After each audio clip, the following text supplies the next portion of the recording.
I am the Tofu Golem. Please enjoy the video. You start now by verifying carrier service, and that voicemail is provisioned on your account.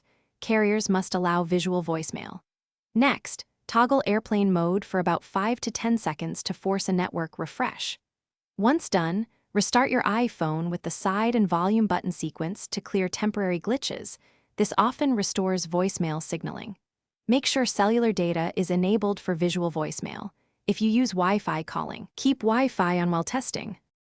Once the phone and network are refreshed, open the phone app and try calling your voicemail number to verify carrier voicemail responds. This isolates carrier versus device issues. If voicemail still shows unavailable, reset network settings to clear corrupted cellular profiles. This removes saved Wi-Fi and VPN entries, so be prepared to reconnect. After the reset, check voicemail again. Make sure you don't reset everything. Targeted network reset is sufficient and safer than full device erase. If prior steps fail, contact your carrier and ask them to reprovision voicemail for your number. Carriers can reset the voicemail box remotely and clear backend errors. Meanwhile, make sure your iOS is up to date, because fixes to voicemail are included in some releases.